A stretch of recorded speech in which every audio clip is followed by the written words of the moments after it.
Hi అండి, అందరికీ నమస్కారం. Welcome to our SLVC channel. ఈరోజైతే మీ అందరికీ మా కోనసీమ జిల్లాలో దొరికే ఒక అరుదైన చేపల కూర అయితే చూపించాలనుకుంటున్నానండి. ఇది వచ్చేసి రామల పులుసు అండి. రామలో చింతకాయల పులుసు అయితే చేశానండి ఈరోజు నేను. దీని గురించి కొంతమంది తెలియదండి. తెలిసిన వాళ్ళైతే చాలా ఇష్టంగా తింటారండి. ఈ కూర అయితే చాలా రుచిగా ఉంటుంది.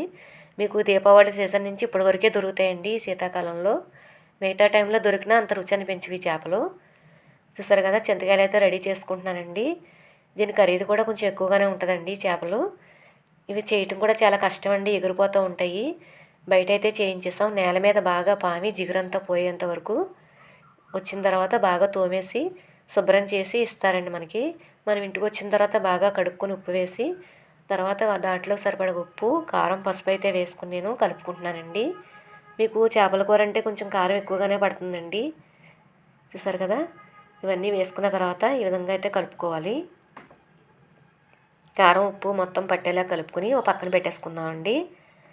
తర్వాత వచ్చేసి చింతకాయల కాడలు, ఆకులన్నీ తీసేసుకునండి నేను శుభ్రంగా కడిగిన తర్వాత కొద్దిగా వాటర్ అయితే వేసి స్టవ్ మీద వెలిగించుకుని ఒక పొంగు వచ్చేంతవరకు ఉడికించుకుంటాను. ఎందుకంటే ముందుగానే ఉడికించుకుని చల్లార్చుకోవాలండి. కూరలో వేయడానికి చల్లారాలి కదా, మనకి వేడిగా ఉంటుంది కాబట్టి. అవి పక్కన పెట్టుకున్న తర్వాత స్టవ్ వెలిగించుకుని వెడల్పుగా ఉన్న గిన్నె తీసుకునండి. దాంట్లో ఆయిల్ వేసిన తర్వాత హీట్ ఎక్కాక సన్నగా తరిగిన ఉల్లిపాయలు, పచ్చిమిర్చి చీలికలు అయితే వేసుకుంటున్నానండి నేను.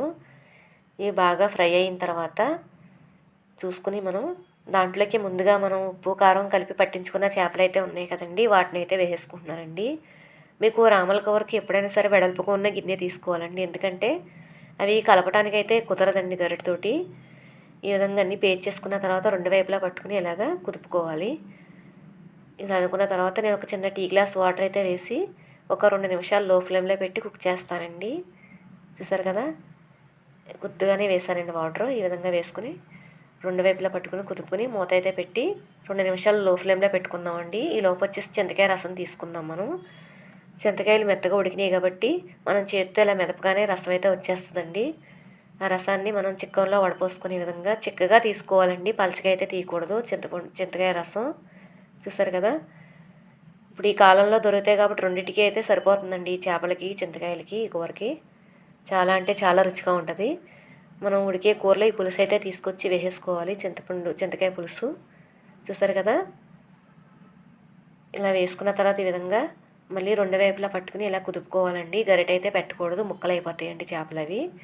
అది ఉడుకుతుండగా నేను జీలకర్ర, ధనియాలు, వెల్లుల్లిపాయ పేస్ట్ అయితే కొద్దిగా వేసుకున్నాను. కొద్దిగా కొత్తిమీర కూడా వేసండి.